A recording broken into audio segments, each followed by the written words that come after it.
Good afternoon. My name is Kelly Beard. I am the content specialist for Maryland Realtors, and welcome to our annual Broker and Manager webinar. Assembled today to discuss what's happening with Maryland Realtors is our CEO, Chuck Caskey, Director of Legal Affairs, Kathleen D'Artez, and our Director of Advocacy and Public Policy, Lisa May. We encourage your questions and we look forward to answering them. So please post any and all questions in the Q&A box below, and we will see that at the bottom of your Zoom screen. And with that, I'm going to turn it over to Chuck. Chuck, take it away. Thanks, Kelly, and welcome everybody. Thank you all for coming. I have the long list of people who are attending this afternoon. So again, thank you so much for your interest. We have set out 2 hours for this. You don't have to stay, obviously, the whole time, but we stay as long as we hold your interest and ask questions. We'll be moderating. All of us will be looking at the Q&A. Prefer that to the chat, but it's really, I think if you have access to both, then either is fine. And we will get to your questions as soon as possible. Ask them at the time. We're not going to wait for questions. Sometimes we wait to the end for questions, but I think we'll take them as they come up. So please interrupt. We can always catch our train of thought, but let's catch those questions as they arise so that we can keep our right when they're at the top of our attention. So with that, again, I'm Chuck Caskey, Maryland Realtors CEO. Now I'll start today with a little bit of an update on association events, excuse me, and what's happening here at Maryland Realtors. Then we'll talk a little bit about the market and what we think might happen in the future.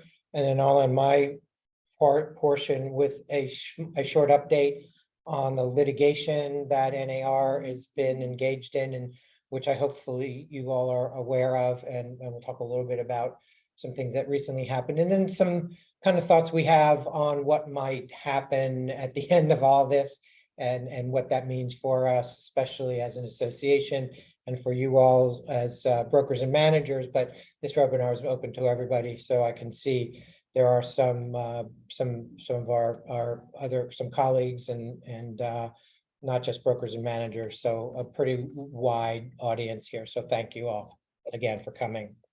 Start off with a short update on what's happening as far as events go. Yeah, the Orioles are doing well. Thank you, Kathleen. And it's nice to be an O's fan again. Or nice again to be an O's fan. Those of us who went through the tough times, we're still fans. We're upcoming next week, as a matter of fact. Tuesday is our Pride in Practice event, and that's going to be a terrific event. We have guest speakers, and our special guest speaker is Jane Miller, formerly of WBAL-TV.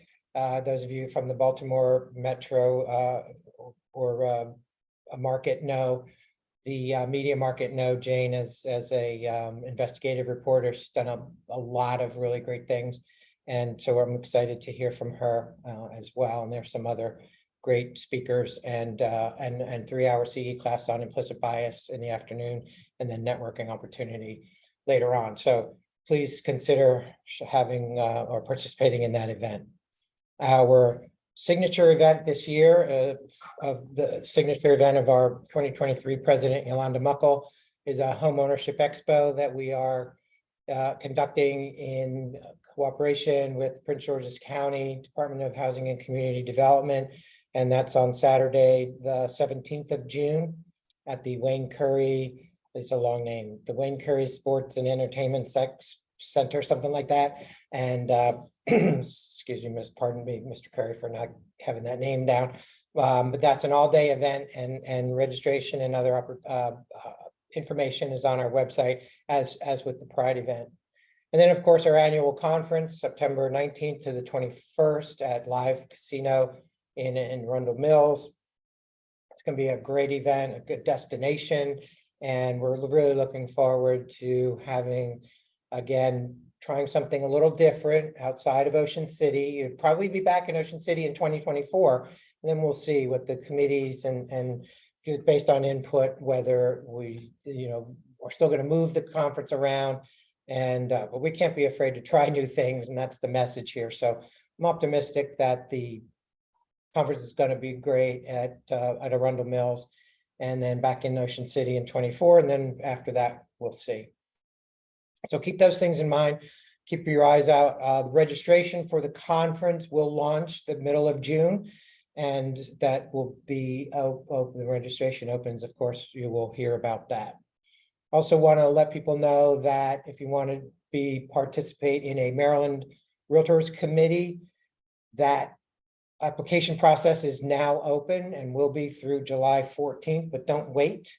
Please apply for a committee that interests you. Go to our website, browse the committees, and pick one that suits your interests and your expertise, and we will accommodate you. We try to place everyone on a committee. Everybody who applies gets something. That's our goal, and we are pretty good about that.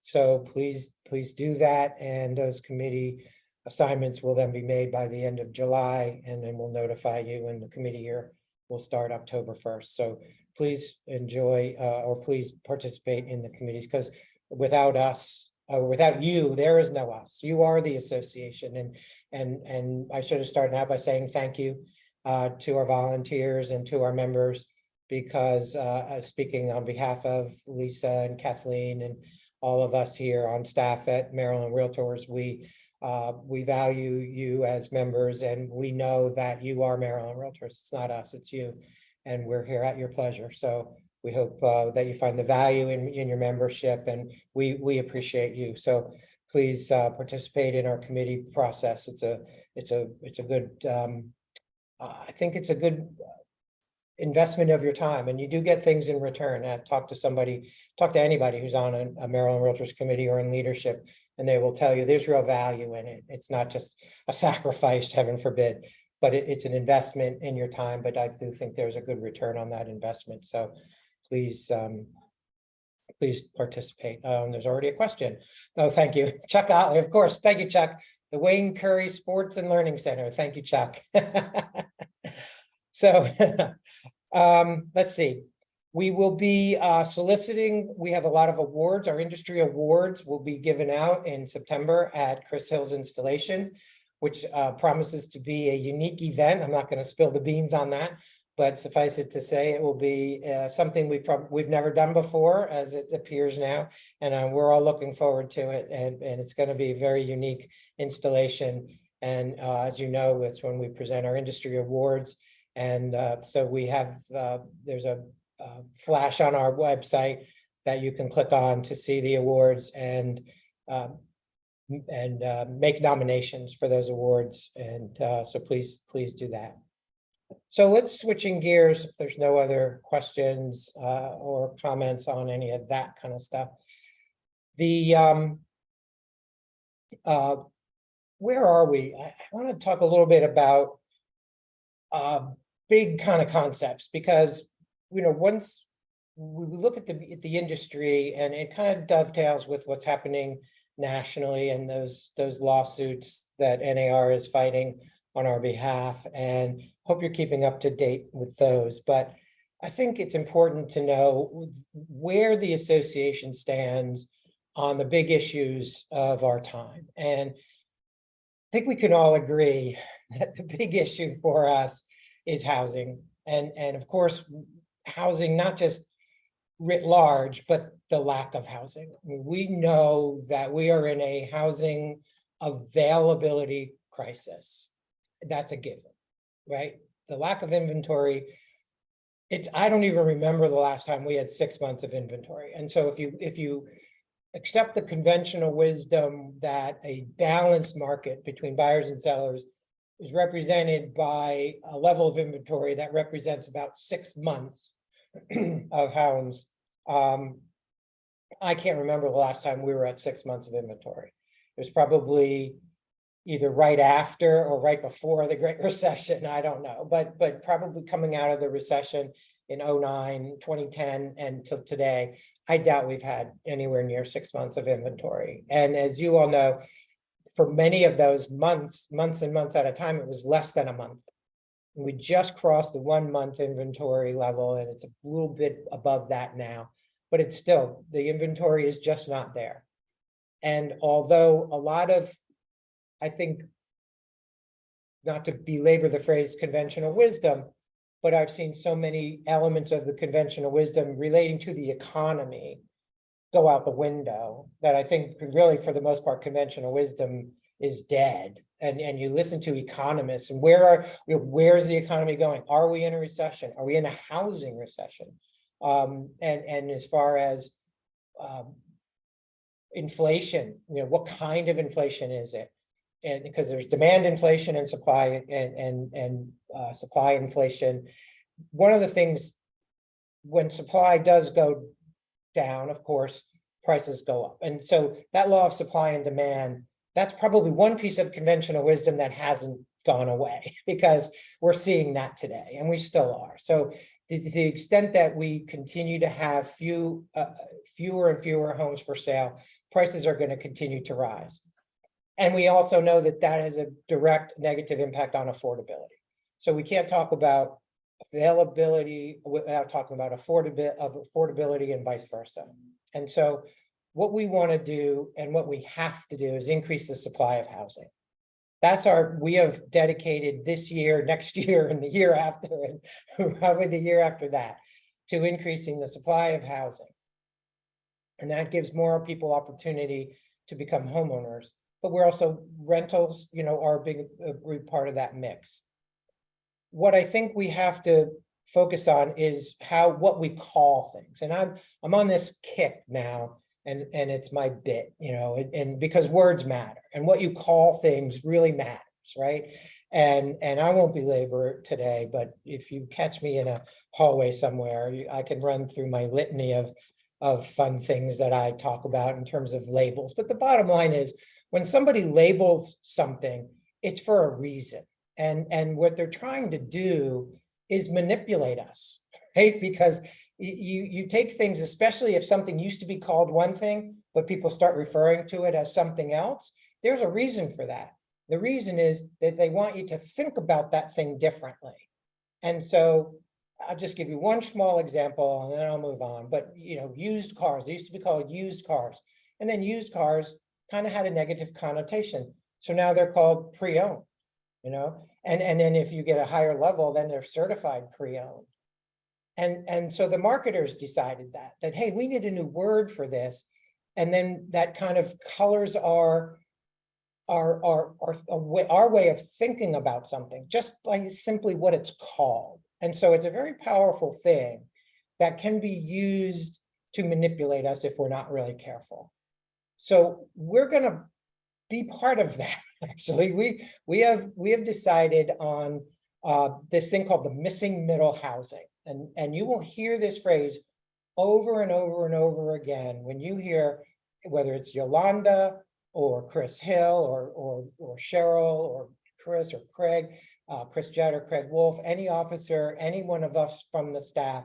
If we're engaged with either you or media and we're giving a talk on housing, what is it that we are looking for? We're going to use the phrase missing middle. So if we focus on housing for the most people, then we can find our way out of some of this crisis that we're in. We are, and Lisa will talk a little bit in greater detail about this, over 120,000 housing units today, short, that we could use today and be swallowed up and have an immediate impact on the market. That's the scale of what we're talking about. Just 2 years ago, it was about 80,000. And so it's been almost a 50% increase just in the last 2 years of the shortage. And that's why this has been stubborn. We know some of the reasons for it, but we have to take care of that segment of the housing market. And that includes condos, multifamily housing, and even some rentals, and you have to be in the mix. It just has to. So you're going to hear that phrase from us a lot.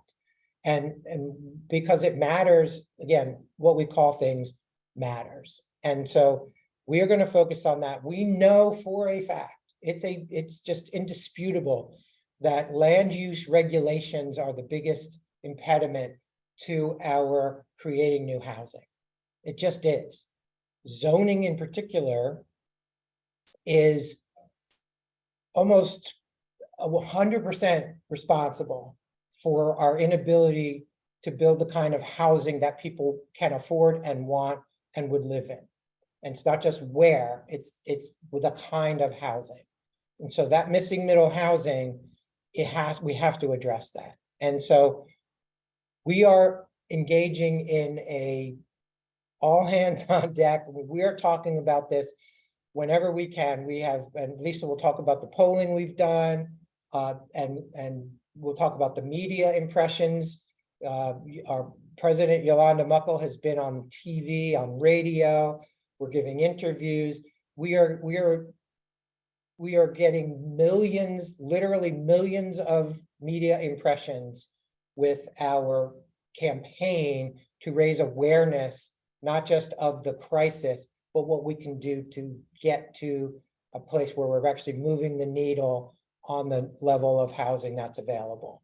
And so we're going to continue to do that, and relentlessly.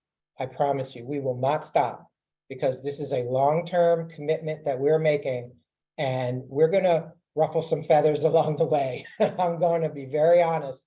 These feathers have to be ruffled. And specifically, I'm talking about local control over land use, because every time we bring this up, like clockwork, we hear, oh, well, that's a local, the local governments control the land use. And we say, well, yes, as of today, they do. That's right.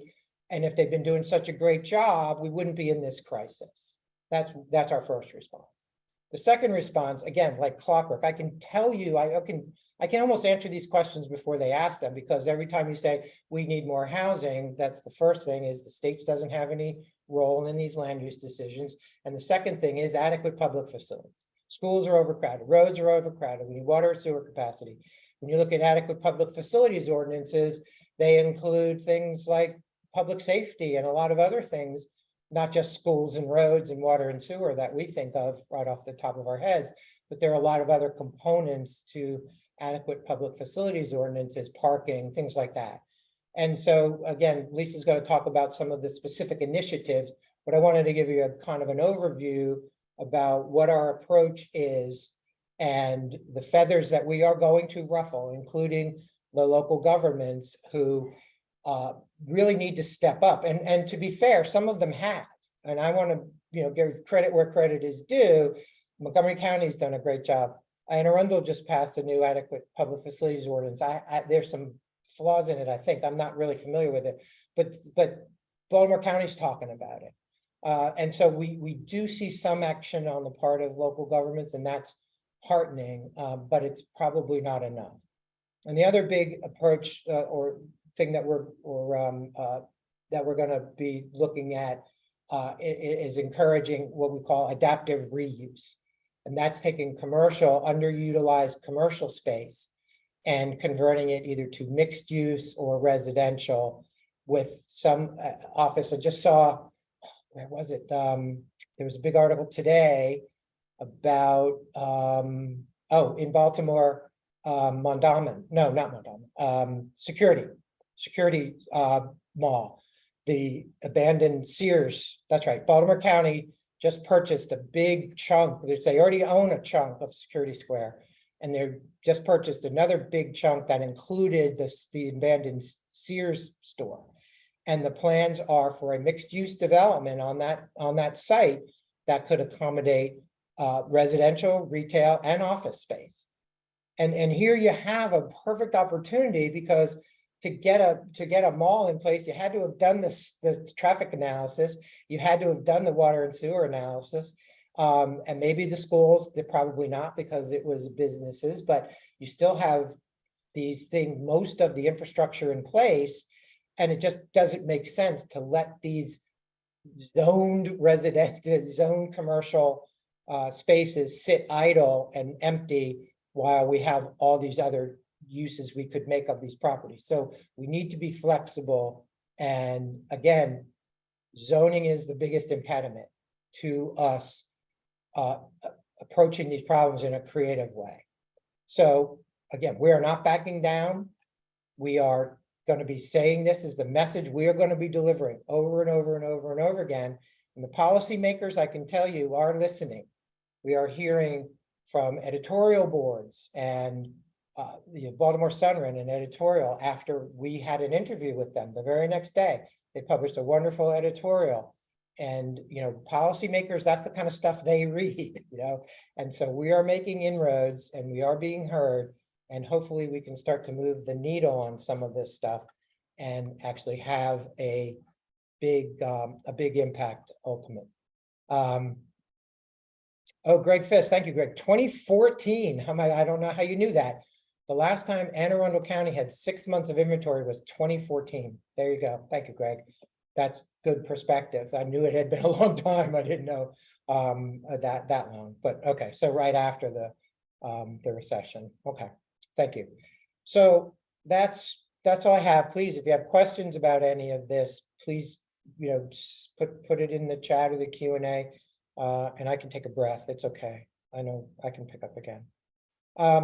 So that's obviously some of the things we're working on. Let me just talk very briefly about a question that I had for a long time, which is, on the one hand, we're selling the American dream, right? and we say, rightfully so, that we are encouraging the accumulation of wealth, not only for ourselves, but generational wealth, hopefully, if all things play out as we hope, that this asset continues to appreciate. And I'll talk a little bit about that. And then by, pay down the mortgage and appreciation, now I have this equity that I can leverage for other purposes, or potentially even pass on to future generations. And so on the one hand, if we're seeing 10–12% appreciation per year, a lot of people feel good about that. It's called the wealth effect, right? If when the stock market goes up, everybody feels more wealthy because they look at their statements and their 401ks or their brokerage accounts, and there was worth more money today than it was yesterday. I feel good about myself, and it's called the wealth effect, and it's a thing with real estate as well. The only problem with that is I think we've sometimes maybe oversell it as, I don't want to say a get rich quick scheme, because it's not, but it shouldn't be the only thing you do to accumulate wealth. And the reason I say that is because if we convince people or tell people that this asset is only going to appreciate, and it may appreciate 7, 8, 10% a year because it has for the last 5 years or 6 years or whatever, and because of and one of the reasons that it's appreciating so quickly is because of the lack of supply, right? So on the one hand, we're selling this as an appreciable asset, appreciating asset, and then on the other hand, we're saying one of the reasons it's appreciating so much is because there's so fewer homes available, and this supply and demand. And so we're arguing also on the one hand that's great investment. On the other hand, we're saying we need more housing. So what happens when you add housing to the stock, and let's say we get to 3–4 months of inventory and the market comes back into balance, what's going to happen? Prices are going to moderate. Now, I don't think prices are going to go down, but the economists can argue about that, but at least the level of appreciation might moderate a little bit, right? And so how do we harmonize those two things? By saying we need more, real estate's a good investment, but we need more of it. And if we get more of it, then overall that might have an impact, negative impact on the performance of that as just a pure investment, right? So I hope that made sense. And I think we can harmonize this by saying the following. Look, yes, you pay down the mortgage, the price is going to appreciate, the value is going to appreciate, and that is a part of your wealth, accumulation strategy. It shouldn't be the only thing, but don't oversell it, because what we want to just make sure that people understand is the value of an investment, or the measure of an investment, a successful investment, is something that appreciates at a rate greater than inflation. And so if you look at the last 40 years, inflation on average is running about 4% over the entire time of the last 4 decades. Home appreciation has come in at about 4.5%. And that's, again, there's ups and downs, but if you flatten it out and look at it over time, real estate is an investment that outperforms inflation. And that should be our message. Not that you're gonna, it's gonna double in the next 10 years or 5 years or whatever. That's not our message. Our message needs to be, this is a part of your wealth accumulation and generational wealth accumulation, but it's not the only way you do it. And you have to take the long view of it. So I think we can harmonize the need and our advocacy for home ownership as an investment also and wealth accumulation, but also advocate on the other hand for that we need more housing, which might kind of moderate that appreciation. So I hope that made some sense. And yeah, Colin made a good point. We'll probably try to get to in a few minutes. And so that's the overall message. If we get more questions, I can dive a little, or Lisa's answering you, Colin. Mr. Rashid said, do you know the number of developers that are working on projects and how many housing projects in the queue in Montgomery, Howard, Anne Arundel, Prince George's? Yeah, the answer is no. I don't know that. Those figures you can get from the actual permitting offices in the jurisdictions, and they would know. We don't track, like, for example, the number of building permits issued, but economists do that. There are economic reports NAR puts out, for example. I know the number of not only home sales, but number of new building permits issued, which is a good kind of indicator of activity that we will be seeing. So we can help you find that information, but we don't track that necessarily on a monthly basis. Any other questions? I don't see any. So let me finish by giving everybody a little heads up on the litigation. And hopefully you are familiar with the various lawsuits out there. I know NAR has been keeping us up to date, so hopefully you're getting those the information from NAR about the lawsuits. There was recent activity. One of them, it's a pretty significant piece of activity. This is what we call the Merle case that was filed originally in 2019. It is a class action suit asserting that our rules prohibiting buyer brokers from negotiating their commissions have inflated commission levels and therefore cost buyers money. And that's a function, as you all know, of course, of the MLS and our rules of cooperation and compensation from buyers brokers, from sellers brokers, listing brokers to buyers brokers. And the fact that that commission is set through the MLS, that buyers don't negotiate that necessarily. And that was granted class action status. The granting of class action status was appealed by NAR because that's a big deal, and it is appealable. Just in March, excuse me, the class action status was upheld, and ultimately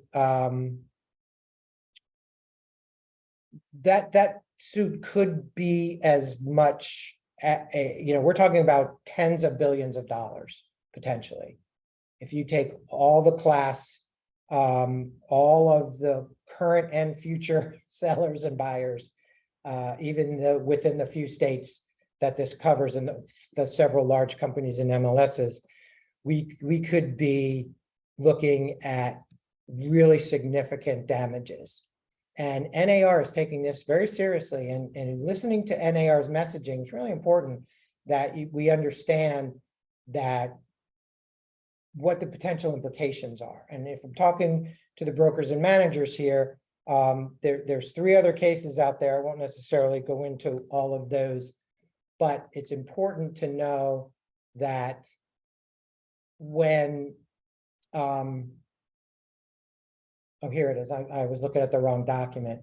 So now we know on April 12th that NAR asked the 7th Circuit to review the finding of class certification. The Federal Appeals Court denied that motion, therefore upholding class action status. And now the suit will proceed as a class action unless it gets appealed to the Supreme Court, but that's not something the Supreme Court would normally take on. We're talking about millions of home sellers, 20 MLS markets, 13.7 billion in damages. And for antitrust purposes, you could be liable for 3 times damages. So you take that 13.7 billion, and now you're talking about potentially $41 billion in damages from just that one case of the 3. And so you can see that this is an existential threat to the current marketplace as we know it. And there's some suits on the buyer side and the seller side. Bottom line here is, if any of these succeed, and I would not predict, I'm not predicting at this point whether they will or they won't. But if any of them do, this business changes, this industry changes in a way we can not even really imagine at this point. But one thing I think is really important is what NAR's messaging has changed. And one of the things that NAR is telling us now is, number one, it still is a highly competitive and efficient marketplace. But if we do need to prepare, but we do need to prepare ourselves for an eventuality that our current way of doing business, meaning listing brokers compensating buyers brokers, might go away. And I think NAR is while I think dealing with that as a concept does not mean that we're giving up, and it doesn't mean that we don't think we're right, and doesn't mean that we can't prevail. But I think it behooves us as business owners and you brokers and managers out there, this is your business, and to prepare. The message is here, we need to prepare for every eventuality, or we're not good business people. And one eventuality is, for being real honest here, one eventuality is at the end of the day, 3, 4, 5 years from now, whenever it is, buyers could be paying their brokers. And I think one of the things that NAR has been very adamant about recently, that we need to do better explaining to buyers how compensation works in our business. And we have a buyer agency agreement, we have a buyer brokerage agreement. By law in Maryland, we must have a written buyer brokerage agreement in place before we provide brokerage services to our buyers. I suspect we don't do that. Number one, probably still operating under the old rules where you didn't have to have the buyer sign the agreement until right before they make an offer. That's illegal as of today. I know, Kathleen, I know, try, but you know, right, it doesn't happen, right? And if we're lucky enough to get the buyer brokerage agreement signed, I promise you, many of them are wrong. They're done wrong, you know, per MLS or zero, for crying out loud, or whatever. And the buyer brokerage agreement doesn't say this is how much you owe Mr. and Mrs. Buyer. It says this is how much the broker will earn from this transaction. And then it says, and maybe get some of that from the other, you know, another source is all it says. And we need to be more explicit about that, meaning the listing broker is compensating the buyer's broker, and here's how much I earn from representing you, Mr. and Mrs. Buyer. But then what happens if we do have to look to the buyer for some or all of that compensation? And I suspect that unfortunately, that's just not happening as a matter of course today. And I'm just here to tell you, and Lisa will talk a little bit about what might be coming in 2024, but you're going to be hearing a lot about this from NAR and from us. because we have to start talking to buyers, educating buyers as to how this marketplace actually works. Nothing is free. Somebody's paying, and I don't work for free as a buyer's agent, as a buyer's broker. But how we do that and how we communicate that to buyers, that's going to be a big piece of our advocacy and a big piece of what we will have to confront at some point, depending on what happens with some of these lawsuits. So that's where I'm going to leave it. So let's see. Are they going to want agents to refund closed deals to sellers? Kendra, I'm not sure what that, somebody else might be able, Kathleen, I don't know if you can, I'm not sure what Kendra's question actually is. Mr. Rashid, what is the allegations of the complaint? Yeah, the allegation is that prices are inflated, that buyers are paying too much for properties because the commission to the buyer's brokers baked into the price by virtue of the offer of cooperation and compensation through the MLS, and that maybe if the buyer were able to negotiate a lesser commission, they might be able to pay less for the property. That's the basic allegation. Kathleen, correct me if I'm wrong, but I think that's probably right, or close enough. And so the what happens next is anybody's guess. Okay, so we just don't know. Chuck Otley says, I heard that as long as you have a buyer brokerage agreement signed at the first face-to-face meeting, even after showing homes. Well, I think if you showed a home, you had a face-to-face meeting, Chuck. I'm hoping that you met the person and that you met face-to-face, but the answer is yes. At the first face-to-face meeting, you have to have the buyer agency agreement signed. Same thing with sellers. Okay.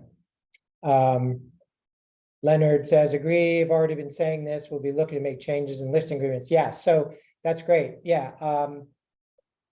I'm not sure, Leonard, I guess used to remove compensation sharing.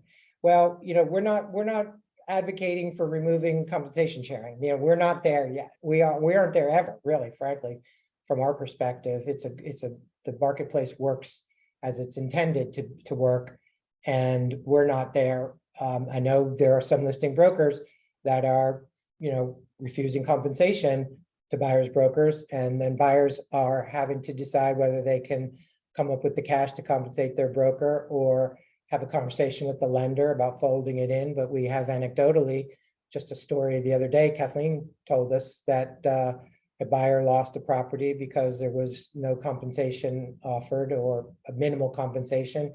And the buyer didn't have the cash, and talked to the lender, and the lender wouldn't finance the commission. So they were not able to even make an offer on that property. Is that pretty much what happened, Kathleen? Yeah. Yeah, So that was a legal hotline question. That was exactly. Yeah. So this is real, folks. That's the point here is this is happening. It's real, and it could have a profound impact on the way we do business. And so our message to you all is be prepared. Get as much information, stay informed, listen to whatever we put out, ask us questions, because those who are not prepared for it, whether we like it or not, that's on us, and so we will help whatever we can. We will help you deal with this emerging market, whatever it turns out to be. That's people have a lot of opinions. Chuck, I'm going to call you later. We'll go over this. Chuck Otley, the timing of, or you can call the hotline. I don't want to get into too much detail on how and when to get a buyer agency agreement signed. So I like to keep this at something of a bit higher level. David Pulitzer, I was asked this morning from one of my agents if the contracts are available in different languages. Or specifically Spanish. David, that's an excellent question. And I know some states, they do translate their contracts into other languages. We have not done that as of today. I personally, and I'm really happy to have this discussion if it's become more of an issue. There's liability there.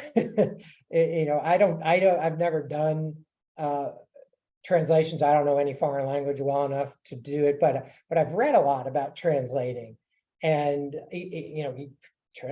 translations of the Bible. Really, look at different versions of the Bible. They choose different words for the same thing, right? And so it's not all science. There's a lot of art in translating, especially when there's not the exact same word for the exact same concept in both languages. And then you have to make decisions about what that word actually means in the other language. And to us, as of today, at least, that's potential liability. And so we have not published contract forms in other languages. If we can overcome those hurdles, check our insurance policies and, see, and Kathleen might want to have in her segment, discuss this in a little bit more detail. But as of today, we have not done that on our own. Okay. A retainer was denied from VA. Yeah. So yeah, because VA, I think VAI, is that what that means? The VA and USDA, I think as well, don't allow buyers to pay compensation, commissions. So that could very well be true. Yeah. Let's see. Dick Stoner, we have argued that offering a buyer agency commission is one of the marketing decisions. Seller agrees. If the court denies this, then they should outlaw Amazon paying for free delivery. Yeah, well, don't get me started on Amazon, Dick. So Nishka, yeah, Smithrick. Oh, I love that name.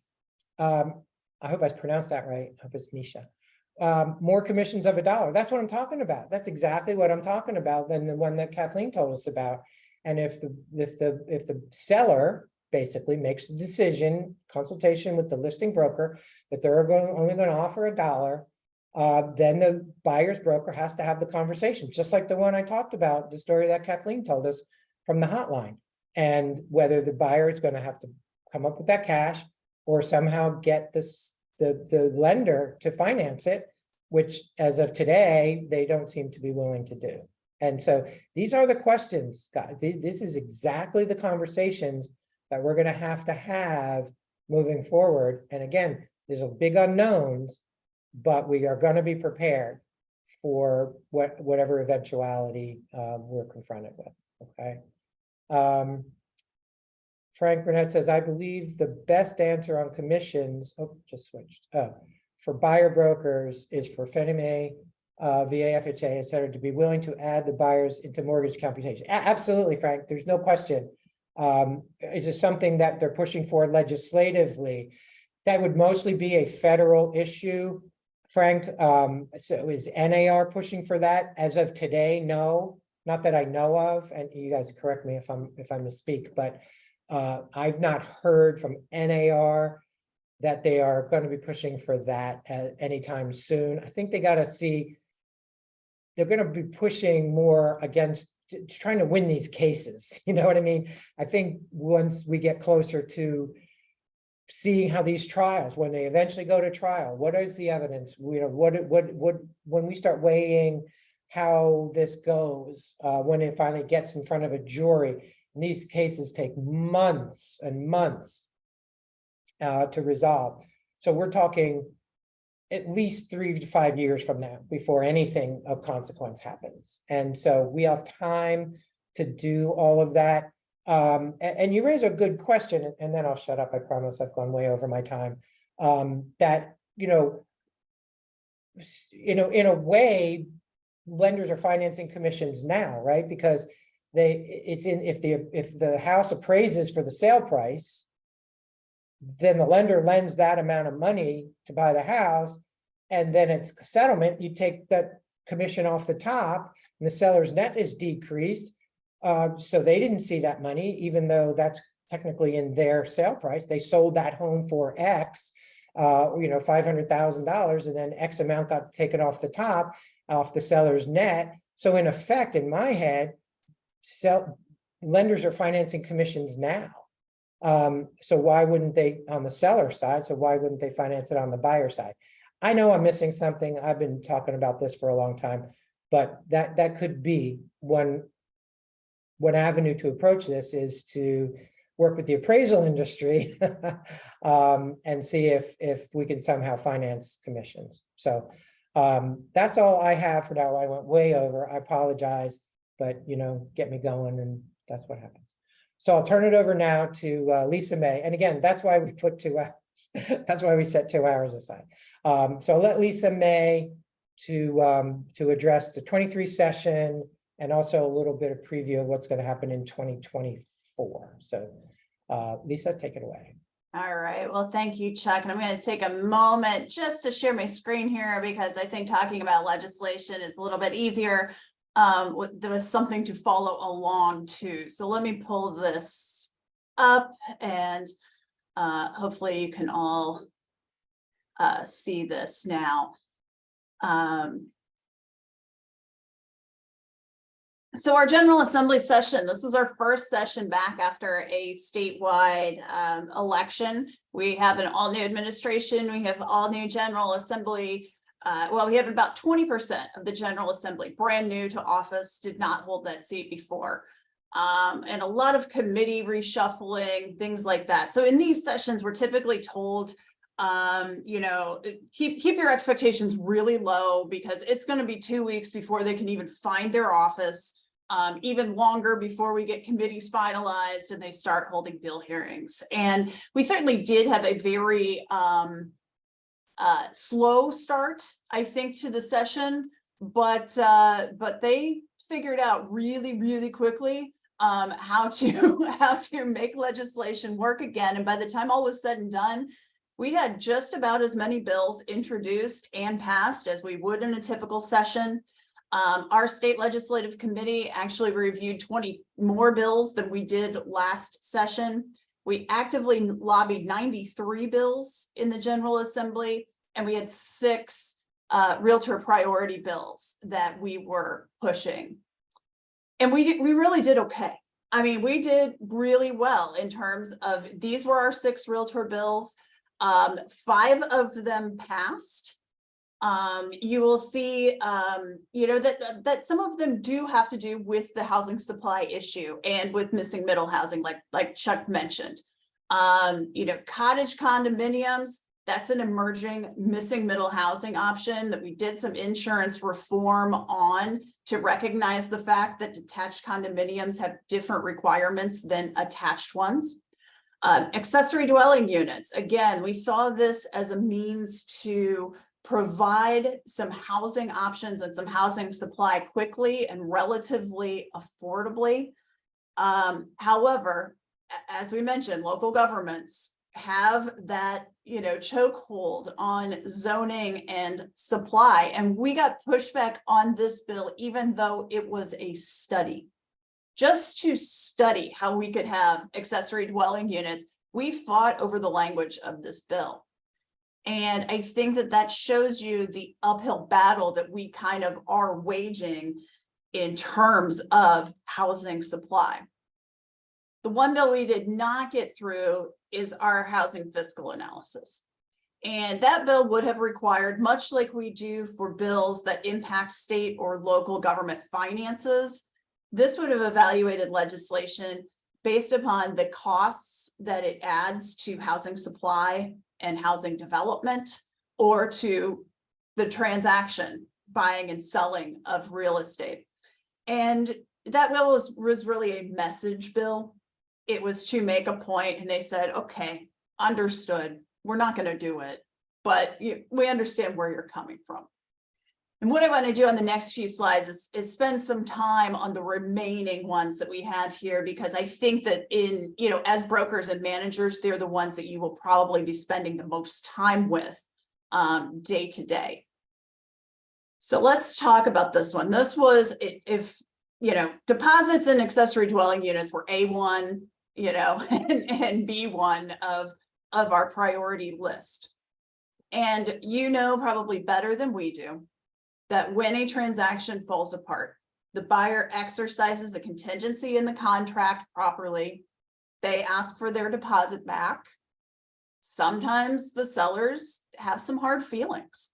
The seller's like, no, I really, out of spite or out of whatever, no, I don't want that buyer to have their money back because they've inconvenienced me by having to relist this property, by having to go through, these things again. I don't want to release that deposit. And then it kind of gets stuck sometimes. We've heard from brokers. I know that Kathleen can back this up from, the legal hotline. We have brokers that have had disputed deposits on the books for years, for decades, even, and they just sit there and they have to account for them year after year after year because the sides will not agree on how those are to be disposed. So what we did with this bill is we modeled it after the system that's currently in Pennsylvania. And how it will work is buyer cancels based upon a specified contingency. I'm going to cancel because of whatever contingency. I would like my deposit back, seller. Instead of the seller being able to hold it up by doing nothing, the seller has to affirmatively take action to dispute the release of that deposit back to the buyer. So they can do that by filing for mediation. They can do that by filing a court action against the buyer to hold up that deposit. And they have 10 days to do that. If they don't dispute within the 10 days, then the broker or the settlement company, whoever is holding that deposit, releases it back to the buyer. And they have 30 days to do that. This has really cut down on the number of disputed deposits that exist in the state of Pennsylvania. They still have some on really, large deposits, $10,000, $20,000. But for a deposit of $1,000 or $1,500, that is really cut down on the number of disputes for those. So we think that this is a very a positive step going forward. One that is in fact consumer friendly, and that was really our talking point on this bill. We had opposition on this bill. The land title folks did not like this bill. They wanted to be able to just send everything to the court and be done with it. But we know that, the time and the money that it takes to go to court, that eats up those low dollar deposits. And it really leaves those first time buyers, those lower income buyers who don't have another pot of money just sitting over here that they can tap, that harms them in their home search. So we think this is very, very positive. It's as close to a win-win as you likely get in legislation. Now, the first question I always get, I haven't checked the Q&A yet. The first question I always get, does this apply to deposits that are sitting in our accounts right now? And unfortunately, no. Legislation. We have one in the Q&A. Yeah. Okay. Well, there you go. You saved me a click. Thank you. Unfortunately, no. Legislation does not go backwards. And so for those accounts that are sitting out there before October 1, you have to go by what the agreement says, because those were legally executed under the laws that were in place at the time. So you have to go back to whatever is in that agreement, whether it's mediation, whether it's court, whatever is in there, that's what you have to follow. So this is only prospectively after October 1. And I'm peeking. And so we will also, I think it is 30 days since the request, but I will go back and double check that for you guys. But we will also, of course, be updating, be looking at those deposit release forms because those will have to be updated to match what this law is going forward. And I will go ahead and double check that before we get off the call today and put that in there. The other one, and hopefully you guys never ever have to use this. That's our sincere hope. But you, as you know, as a real estate company owner, sometimes you need to replace the broker. Okay, it could be because they've fallen ill and they can't, they can no longer do the job of being the broker of the office. And perhaps they've passed away. Maybe you needed to, you know, maybe they were fired for cause, or maybe they just voluntarily left. And in all of those cases, we hope that everyone plays really, really nicely in the sandbox. They cooperate, you know, the pocket cards get handed back to the real estate commission. It's a smooth handoff. But unfortunately, we heard of a couple of situations where it wasn't. The broker or their family, in the case of the broker passing away, did not cooperate with the owner of the company in getting a new broker named with the real estate commission. And they were kind of stuck. Despite their best efforts, despite what's in the code, despite their succession planning, they got stuck. And it was months before they could get a new broker named. So what this bill is essentially a relief valve. If you have been unable to name a new broker, when everything else that when you've tried and you can't, you can go to the real estate commission and say, I need to replace the broker. So again, we hope that no one ever needs to use this, but it's there in case you do. Also going into effect October 1st. And then finally, one you're going to hear probably a little bit about, this has to do with a concept of post-licensing.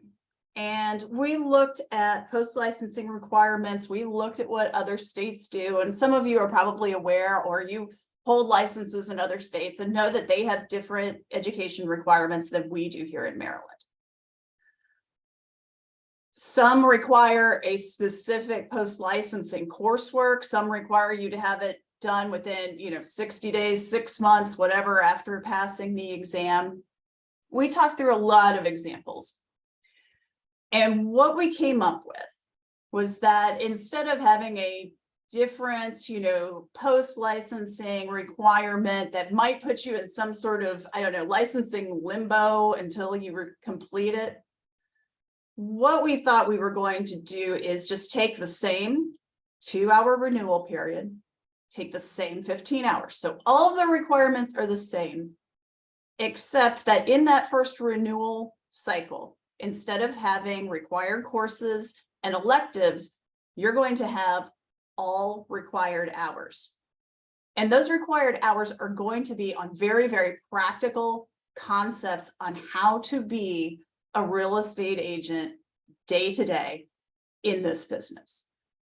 The best kind of allegory that we were given is you go to law school and you pass the bar, and that's great, but does that really teach you how to be in court every day and file motions and call witnesses and do all of that? No, they're different kind of skill sets. Okay, you get the concept and the theory. Now we're talking application. And we know we know brokers, if you guys are here, you're probably already doing this type of practical education with your new agents. And we don't want that to change. It's our hope that you could take whatever new agent training that you have, that you can apply to the real estate commission and get the required CE for this. But for those companies that are not training their agents the way that they should be, this essentially creates a floor, a base level of education, so that when you guys receive offers or when you look at listing agreements from brand new licensees, we're friends. We've heard that sometimes they're a mess. So it's our hope that this at least will help in that regard. And we've already started having discussions here about the course outlines for those. Kathleen, Susan Yusinski, our professional development director, and Krista McGee, who's our liaison to the Real Estate Commission. We've already been talking and meeting because practically speaking, a lot of times we at Maryland Realtors come up with these course outlines and kind of hand them to the Real Estate Commission and say, hey, here you go. Done and done. So we're talking about implementation of this. Again, October 1, 2023. So it's for licensees that pass their exam after that date. That's when it takes effect. And it's a two-year renewal cycle that comes into that of when they will take those courses. And I'm just looking through Yeah, two things. where, oh, sorry, yeah, no, where, I pulled up the bill okay, to Veronica's question. The 10 days and the 30 days run concurrently. So they all go back to the date the buyer requests of the broker and the seller for the deposit to be returned. And so the days start counting, the 30 days for the broker, the 10 days for the seller are all within that 30 days. gotcha. So Okay. it's from the notice date. The 10 days is part of the 30. Got it. So both of those timeframes then based upon the date that the buyer Yeah. gives formal notice. Yeah, but Leonard has a very good question. This is basically on the prospective nature of it. If we continue to send letters out to buyer and seller, would that include deposits to fall under the new law? I think the answer is no. I think they have to have received the deposit after October 1st. Is that right? Yes, yes. So I Yes, hope that answered your question, Leonard. Unfortunately, the answer is no. where are new licensees going to get these classes? So it's whoever decides to offer those, whether it is your state or local realtor association. There are also, of course, third-party real estate education providers. And so, especially if these are going to be required classes for renewal, there should be plenty of options out there for individuals to take these classes. Or again, perhaps even from your broker, depending upon, what type of education they have or training program and education they have internally. There is nothing to prevent them from going to the Real Estate Commission and saying, here's my training program, here's how it lines up with those hours and those topics, and get their own internal training program approved. So that could certainly be another avenue for those as well. But it's still 15 hours, right?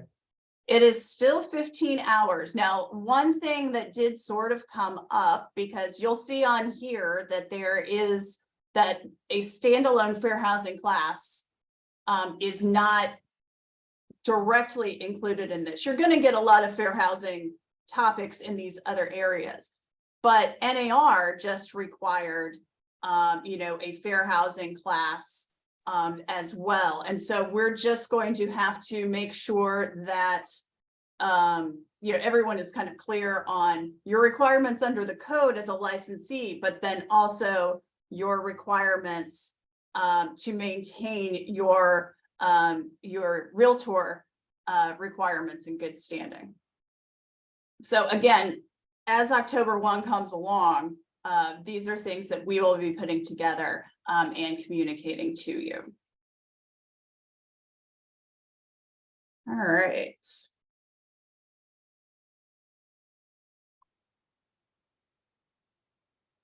There we go. All right. These are two other bills that I thought might be of interest to you. These were not Realtor specific bills, but they were ones that were introduced and passed in the General Assembly. This first one is a bill that came from the Real Estate Commission, and it has to do with inactive real estate licensees. The commission intended that you could go for 3 years before your license essentially expires, and you have to start over by going through, the pre-licensing and taking the exam. Well, some very crafty people came up with a way to get around this. So they would keep their license, they would get to, 2 years and 11 months and 15 days. And then they would switch their license to an active status. And by doing so, they could push that deadline out another 3 years. So to get almost 6 years total without having to meet the requirements of being an active licensee. This bill closes that loophole. Now, whatever status you're on, it's 3 years. And then that's it before you have to go back and reapply. And then the final bill, and this one actually goes into effect today. It's one that we heard from our members about quite a bit, and we helped on this bill as much as we possibly could while still being very cognizant of our antitrust requirements.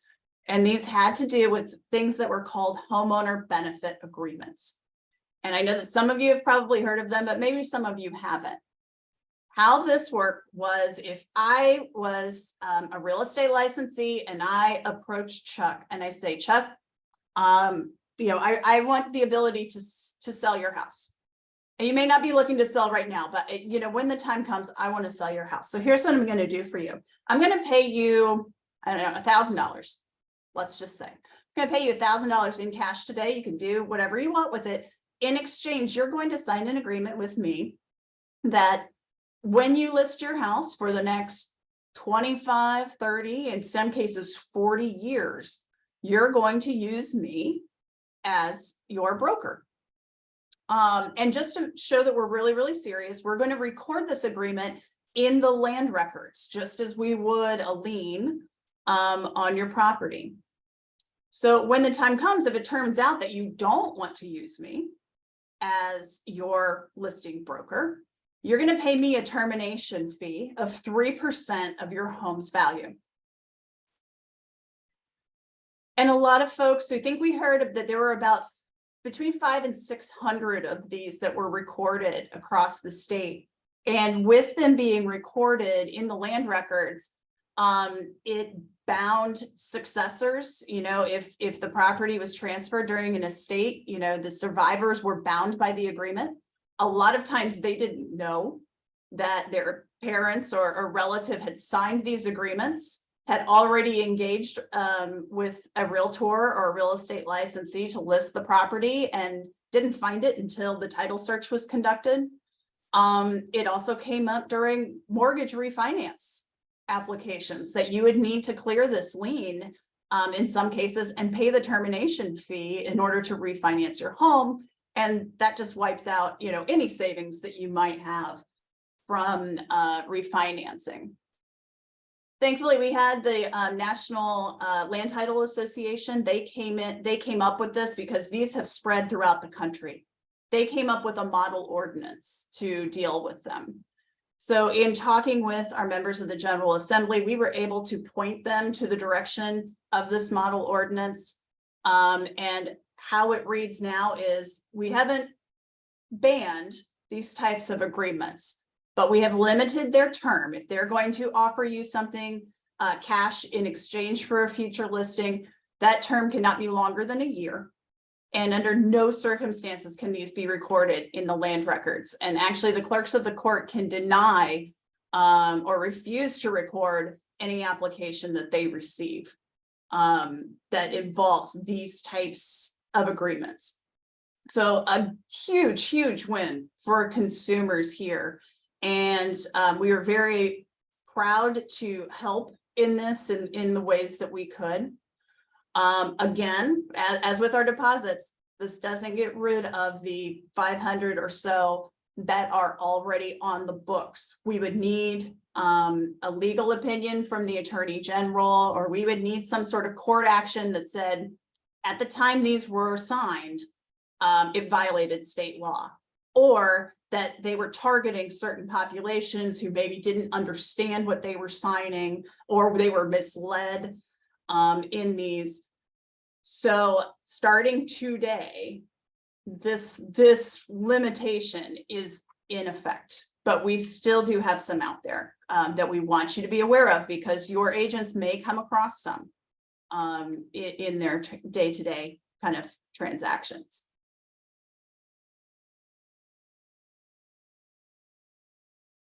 We have a lot of other ways. That was incredibly brief, but we have a lot of other avenues that you can learn about our legislation.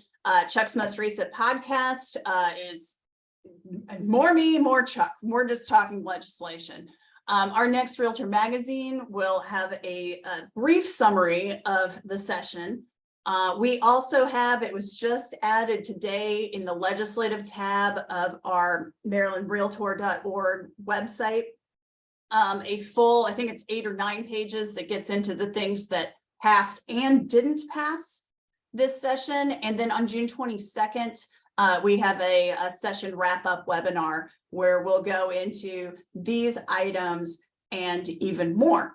And so that's open to anyone, free, of course, and we hope that you will encourage your agents to attend. And then this is our advocacy team, because no one does this alone, trust me. I mentioned Krista, who is our main liaison to the Real Estate Commission, and also to our local associations on advocacy issues. And we have our A team of contract lobbyists, Frank Boston, our old friend Bill Castelli, Ari Plout, and Joel Rosner. And with that, I'm going to stop sharing. The second part that I was asked to do is just kind of an overview of what we're working on for next session, and that process has already begun. Our Public Policy Committee met about 3 hours ago for their second meeting since the end of the session to talk about what we might be working on in 2024. And since Chuck gave an overview, I think you'll see a lot of overlap in what he discussed and what we're looking at. So we did have a piece on compensation and laying out those things that Chuck went through. How much am I asking for in compensation from the buyer's side? What that amount is, who I want to get it from, and if I don't get it from that source, what happens? Who is responsible for paying the balance? Are you responsible for paying the balance? And so we're going to put in a bill to do that, which of course will probably necessitate on Kathleen's department side some changes in our forms, as most legislation does. We are also looking at broker oversight of branch offices. Right now, a broker needs to designate an office manager or other person to oversee their branch offices, but due to a little quirk in the code, that broker cannot oversee the branch offices themselves. And we're going to make a little tweak there that would allow the broker to directly supervise their branch offices. We're also looking at real estate disclosures. This is every year. We get 1 or 2 bills that wants you to disclose or test or do something for the real estate transaction, and it starts looking like a Christmas tree, right? We just hang another one on. We thought it would be really cool, and we think that the state has the technology to do this. What if there was just an online portal where you could go type in the address and the dewatering zone or the, whatever it is, comes up right there, just based upon your property's address. Here's what you need to know about this property. And we don't have to update all those forms every year or shuffle them or add the right one, the right addenda in. You just go to one place. We think that technology, it's 2023. Well, it will be 2024. We think we can bring this into the modern age. So that's an idea that we want to broach with the administration. And then again, always housing supply. And, we've kind of started, I think, as the voice in the wilderness on this, but we are starting to make some headway, to gain some friends in the General Assembly who will help us with this. We want to do a piece on housing supply. We want to look at reform of condo and HOA laws. It's been long overdue. Our condo and HOA acts have been amended piecemeal throughout the years, and they can kind of get, you know, a little out of whack with each other, or you know, be a little inefficient. So we want to take a comprehensive look at that. Again, we hear about that on our legal hotline all of the time, condo and HOA issues. So that one too is ambitious, because the condo and HOA associations have a very organized lobby, very powerful lobby. So we're, you know, we don't really have a lot of sacred cows, I think, in our upcoming agenda, and it's going to be challenging. It really is, but we're going to do it. Finally, Chuck mentioned adequate public facilities ordinances. It's been a number of years since we've looked at those. And when we mention housing supply, that's the main pushback, really. And maybe it's a line, maybe it's not, but the local governments say, no, it's not that we don't want housing, it's that our infrastructure is inadequate. Well, adequate public facilities ordinances are where those two things come directly in conflict with each other, come head to head. So let's talk about it. Let's see what is the best way to mirror and to match infrastructure with housing. You know, and is the funding that we're putting toward infrastructure, is that matching what local governments are saying is the impediment too? Could be a part of it. So ambitious agenda, and we're gonna plug away. We're just gonna keep plugging away. We're not going to do anything with the General Assembly when they don't hear our housing shortage number, or that we have one. And that's kind of been our mantra so far. And we'll be going forward. So I'm going to stop there. Check our Q&A again, but if you have any questions that come up, please keep putting them in there, and we'll keep watching them. So thank you. All right. Thanks, Lisa. I am, I'll use my baseball analogy. I'm on deck, right? Okay. Hopefully my screen share will work. Everyone can see that? Let me make sure. Slideshow. All right, everyone can see the slide deck, yes? Okay. Thanks everybody for joining us. A lot of what I'm going to talk about is things that Chuck and Lisa have touched on already.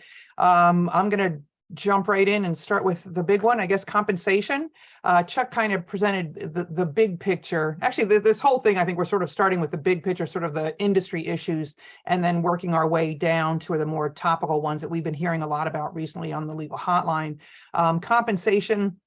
This might be a little bit tedious for some of you on the call. I see some people's names. I know you guys have been, some of you have been on the statewide forums committee for a long time, but I'm going to go through what our documents say, how somebody should explain this to a client. And again, you guys as broker managers, you obviously need to make sure that your agents understand how to explain it, and explain it clearly. And you may have to help hold people's hands or do a script or practice with them. But that's kind of the point. We want to make sure that every one of our members, every one of your agents is able to explain their value, what they bring to the transaction, and also how they get paid.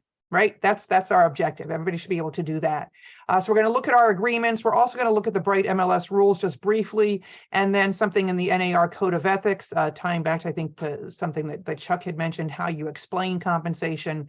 There's some guidance from NAR on that. Another one is kind of a industry issue, website accessibility. I'm just going to touch on that a little bit. Again, this is geared toward really, I guess if you have a company website, you're a broker, an office manager, there are ADA requirements for that, just as there are ADA requirements for someone physically coming into your office. So we'll just touch on that briefly. And then a couple things that we're seeing, some fraudulent seller scams. I think a couple months ago, we started to first hear about those.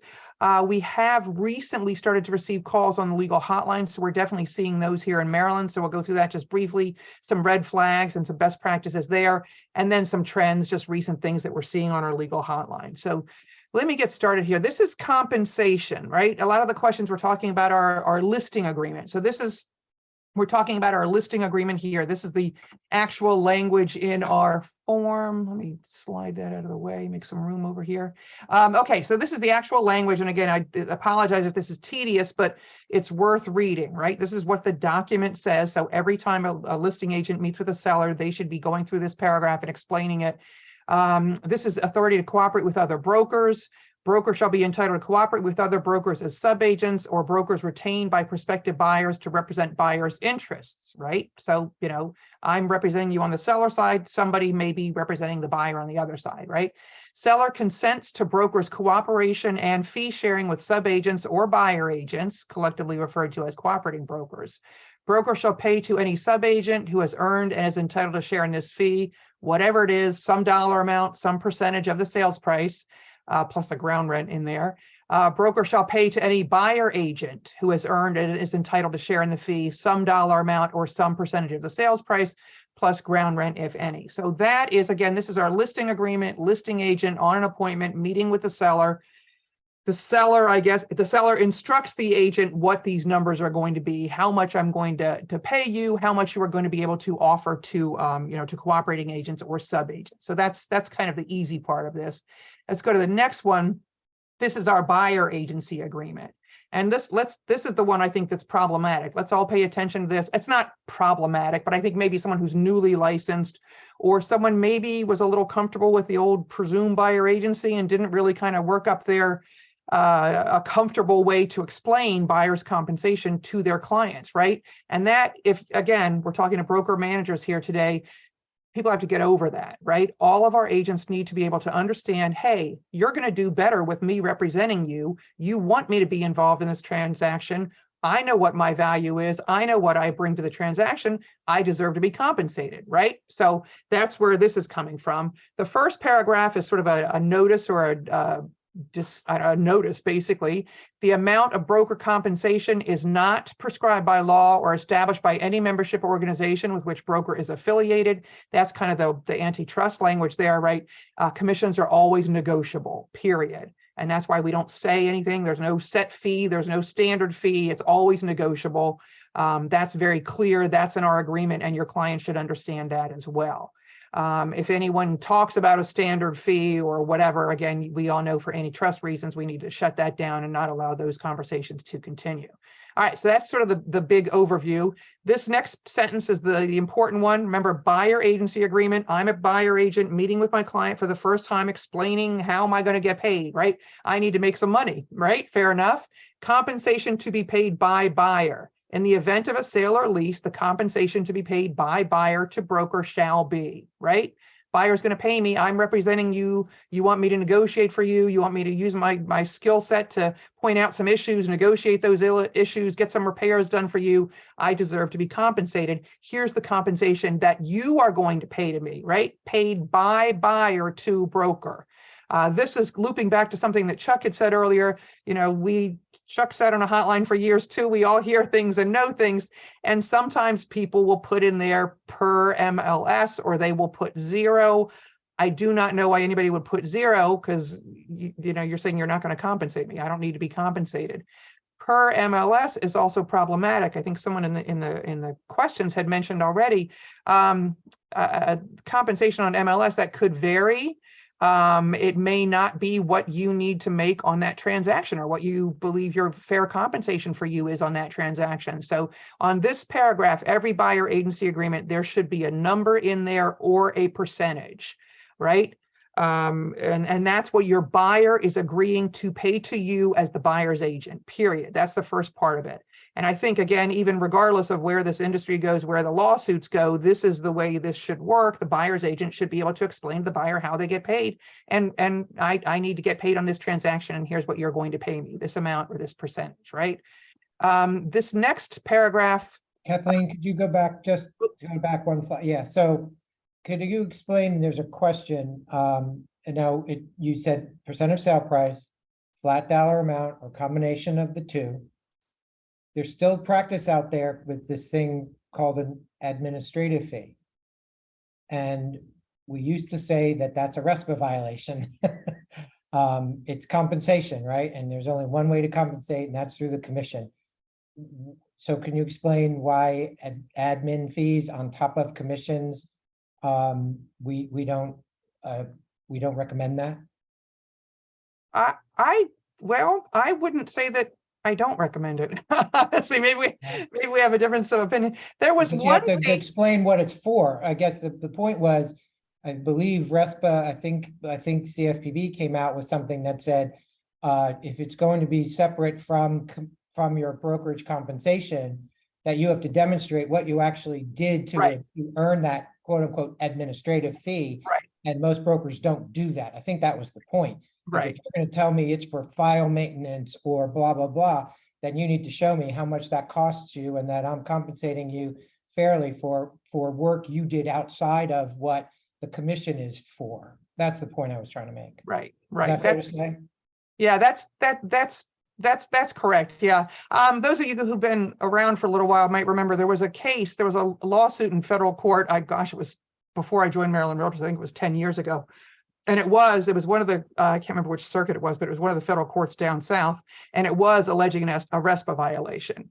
The real estate brokerage charged an administrative fee plus a percentage commission, a percentage of the sales price. And there was a lawsuit alleging a variety of things. One of the issues was whether that administrative fee violated RESPA because it was being split, I think. And that was one circuit court that said that. Maryland, we're in the Fourth Circuit. The Fourth Circuit never said that. But a large part of the problem, as Chuck had just alluded to, is I think the brokerage, I think whoever testified was honestly a terrible witness. They couldn't explain what this administrative fee was for, why they were charging this amount, why this amount being charged was commensurate or appropriate for the services being provided. So that's why the court found a violation. It did appear to be a junk fee because they couldn't explain what it was. The Fourth Circuit here that that we are located in, Maryland, Virginia, Delaware, West Virginia, what am I forgetting? Anyway, the Fourth Circuit never said that. So, but compensation as a whole, again, that's a good point, Chuck. Compensation as a whole is kind of the broad concept, and compensation can be comprised of two components: a percentage sales commission and a flat fee or a broker fee or an admin fee, whatever you want to call it. Admin fee is not necessarily illegal, but I think that case kind of made people a little bit sensitive to the phrase administrative fee. So a lot of people changed their terminology and started referring to it as a broker fee or a flat fee.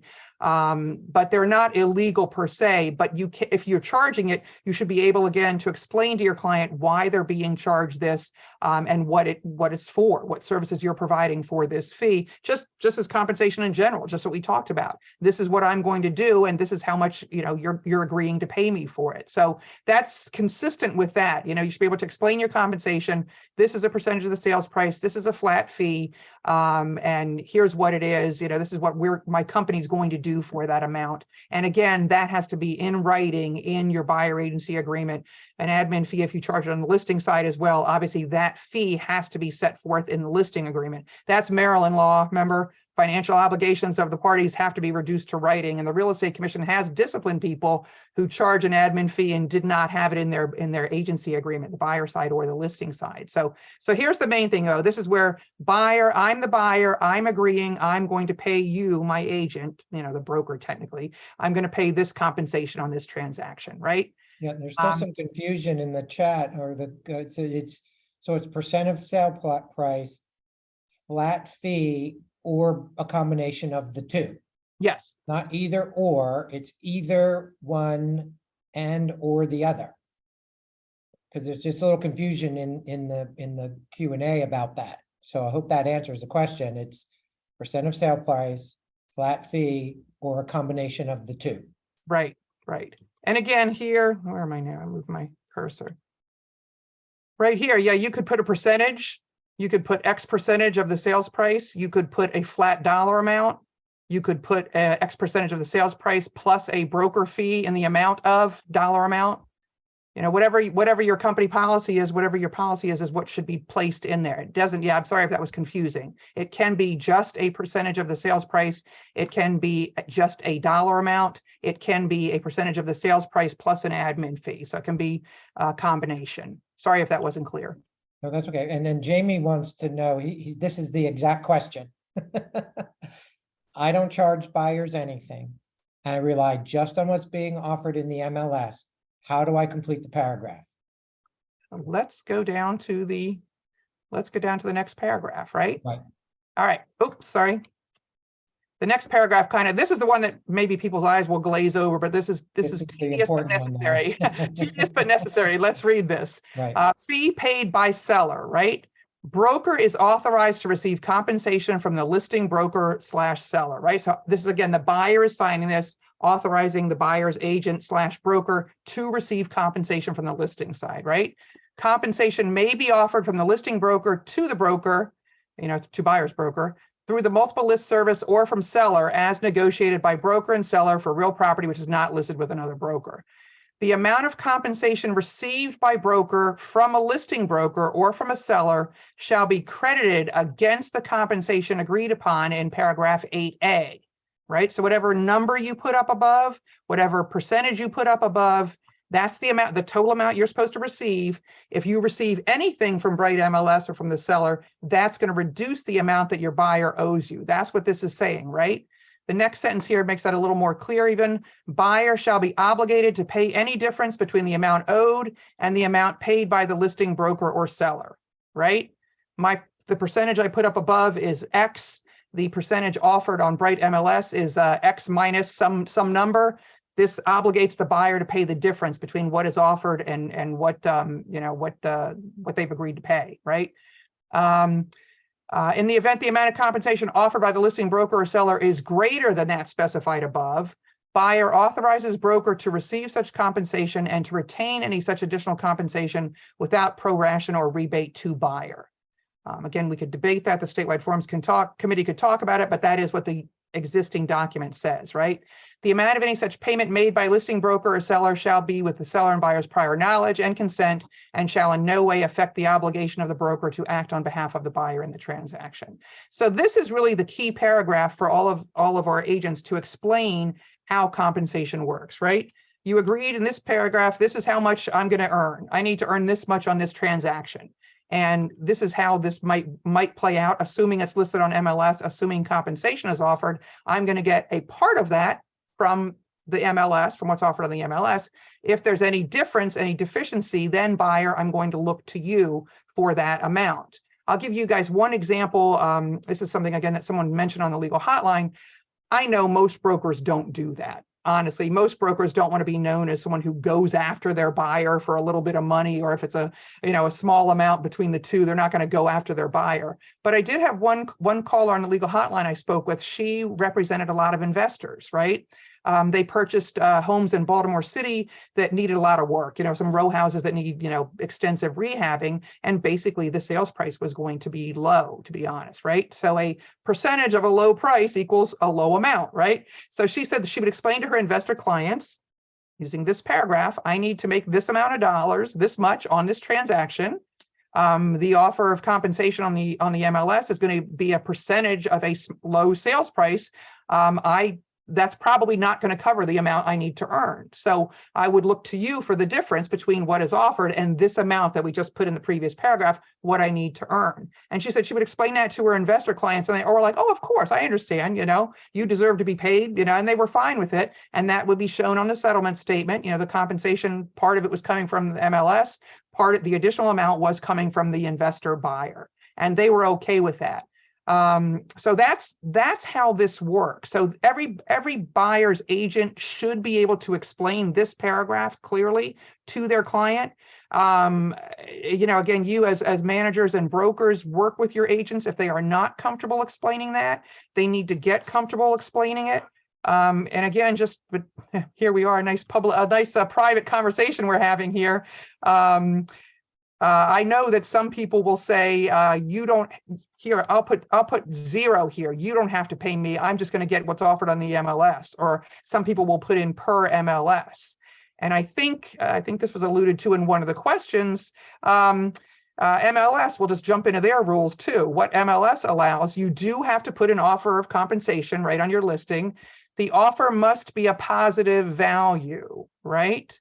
I think someone has mentioned in the comments already, sometimes you may see $1 offered as compensation, and that does not violate Bright MLS rules. $1 is a positive value. That would be, it's not a violation to do that, right? So if you're filling out your buyer agency agreement saying per MLS and the offer of compensation is $1, you are agreeing that your total compensation is $1. That's the consequence of just doing that.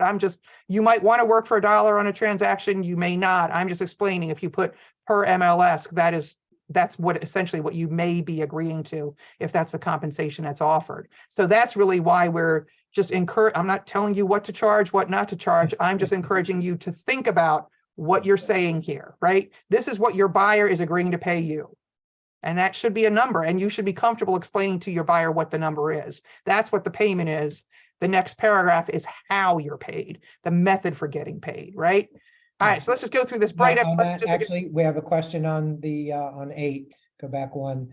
If I don't want to charge the buyers the difference, can I just strike from buyer shall be obligated? That phrase. Well, Chuck, what do we feel about people striking language from? Well, it's their agreement, though. We They're a party generally to- don't if like I'm a that, but- broker and I'm a party to the agreement, that's not practice of law, right? Right. So the answer is yes, right? They could strike it if they wanted to, yeah.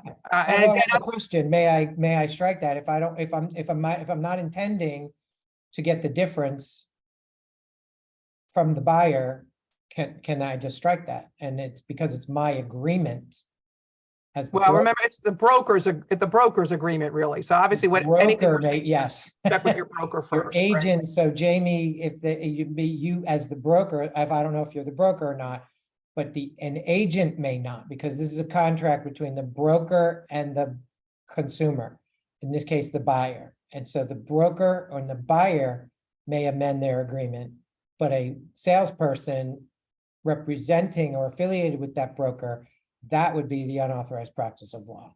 You'd have to. Is that right, Kathleen? I don't mean. You'd have to consult with your broker, yeah, before modifying this agreement. You shouldn't do that, yeah. But I honestly, again, in the real world, I know that this agreement says it right now, and you all know that most of the brokers do not pursue that difference from the client. But again, just a fair question, and I'm a lawyer, right? Chuck, you're a lawyer. If we're meeting with a buyer agent and we read this and we're like, well, I don't want to pay you any extra. I just want you to get that compensation. I probably would ask to have that sentence struck, just to make it clear that that's not my obligation. Yeah. And then another question is, how does a seller paid bonus play into this? I'm sorry, how does a seller what? Seller bonus. Bonus? There, yeah, that was a thing. I guess it still is, or Donna Stockett wouldn't be asking. I'm going to show my, No, we haven't, with the shortage of inventory, we haven't heard about seller bonuses in a while. Yeah. Yeah, let me just I'm just going to keep going through this first to get through this part of it. We can touch on the questions afterwards. All right, offer of compensation. Again, these are Bright MLS rules. Each listing has to include compensation unconditionally, unilaterally, right? Everybody knows that as well. There's going to be a percentage set forth in their compensation to sub-agents, to buyers agents, cooperating brokers. It can be a percentage. It can be a dollar amount. It has to be a positive value, right? And again, Bright doesn't set compensation. This is another sort of antitrust. There's no set amount here. That's always negotiable. And then it has to be in one of the forms listed in Appendix D. I just put that in there just for FYI. A percentage of the gross selling price, percentage of the base sales price for new construction, 3, a definite dollar amount, or 4, any combination, right, as applicable, right? So that's the Bright MLS rules. It can be a dollar. A dollar does not violate MLS rules, just to be clear on that. All right, let's circle back a little bit now to NAR's Code of Ethics, right? Article 12, NAR's Code of Ethics, we have to be honest and truthful in our real estate communications, right? Including how we explain compensation. This is the one I really wanted to touch on. This was a change that was made in last year, 2022. Standard of Practice 12-1, NAR's Code of Ethics. Let's all read this one together. Realtors must not represent that their brokerage services to a client or customer are free or available at no cost to their clients unless the realtor will receive no financial compensation from any source for those services. And again, I'm certain that no one who's listening would do this, but we have heard that some people, if you're representing a buyer or want to represent a buyer, some people will say, well, you might as well sign it because you're not paying me anyway. That is not correct, and that violates NAR's code of ethics as shown by the standard of practice, right? You should not be saying, I'm a buyer's agent, you don't have to pay me, this is gonna be at no cost to you, unless you truly are not getting paid anything. You know, you're not getting anything through MLS, you're not getting anything through any other method whatsoever, you're going to get zero for that transaction. That would be the only time you should say it's free or, at no cost to you. And this standard of practice was tweaked a little bit recently. You guys who pay attention in the ethics classes, or if you're on grievance or professional standards, I know you've seen a couple permutations of this standard of practice. The example that I used to give talked about like home warranties, where the home warranty companies, sometimes they'll pay the broker. And that was the example I used to give. You couldn't say it was a free home warranty. If you were getting compensation, you had to explain how it worked, This has been tightened up. Like I said, in 2022, it was tightened up even more so. You shouldn't say it's free. I'm the buyer's agent. I'll work for you for free. You can't say that unless you absolutely positively are not getting paid. So all of these things kind of tie together. Back again to the big picture, those lawsuits that are going on in the industry. Compensation is an issue in these lawsuits. How agents are compensated, who's paying the compensation, all of those things are being challenged in court. The business model, I guess, theoretically is being challenged. So all of us need to understand how we get paid, how compensation works. And most importantly, we need to be transparent about that and make sure our clients understand how compensation works, right? Again, going back to the buyer agency agreement, the easiest thing, this one paragraph, buyer's compensation, again, assuming I want to be paid, right? I'm gonna help you on this transaction. I need to make a living. I got to earn some money. I'm going to put the percentage in there. I'm going to put a dollar amount in there, whatever it is. If the percentage is, more or less consistent with what's on Bright MLS, that's fine. It's going to come through the offer of compensation on the MLS. If there's a discrepancy, like the example I gave with an investor, the number I need to earn is here. The compensation being offered through the MLS is here. Hey, investor, you understand I need to make a living. I need to make this much on this transaction. I'm going to look to you for the difference. That's fine. The investor can, the client can pay that difference. Or again, you can choose not to do that if that's your choice, if that's your broker's choice as well. All right. And again, I am a buyer's agent. If the buyer's uncomfortable signing the agreement, I am not going to tell them, you might as well sign. I'm going to work for you for free. That is not what happens. That's not accurate. It's not factual. And it is also a violation of NAR's code of ethics to explain compensation that way. All right. I know there's more questions. I'm going to try and just get through the rest of the content here, and then we can hopefully have a couple more minutes for questions to go back if we need to. This again, you all as broker managers, business owners, website accessibility is another kind of hot topic right now. What it is, basically think about the American with Disabilities Act, right? Your business is open to the public, a place of public accommodation, right? So, your office space, you need to have a ramp for people to come in. If somebody needs a wheelchair, they need a ramp or an elevator to bring them up a higher level floor. If someone has an assistance animal, if someone is coming to your office to sign papers, if they're blind, you would have to allow them to come into your office with their guide dog, that type of thing, right? Businesses that are open to the public have to, provide access for people with disabilities, right? So the second bullet point up there, you have to provide full and equal enjoyment of your goods, services, facilities, everything that you're offering to people with disabilities. And you have to take steps to provide appropriate communication aids or services to make sure that you and your people, your business is able to communicate effectively with people who have disabilities, right? So the hot topic now is websites, right? I think generally when we think about the ADA, we're thinking about a ramp or the physical building, how someone gets into the suite. Are there any barriers that help? Do we need a ramp? Are they able to get in the front door? Does the front door open? That type of thing. We don't typically think about websites, but websites are also considered part of the business. So there's been a lot of litigation about website accessibility now. I just mentioned one case here because it's going to be heard by the Supreme Court, actually, U.S. Supreme Court. This was a hotel appealing this individual here, the plaintiff. admittedly is a tester. She goes to a variety of websites and checks them out to see if they are accessible. She's blind or visually impaired. She goes to these websites to see if she can get enough information. If she cannot get information, she does file lawsuits, right?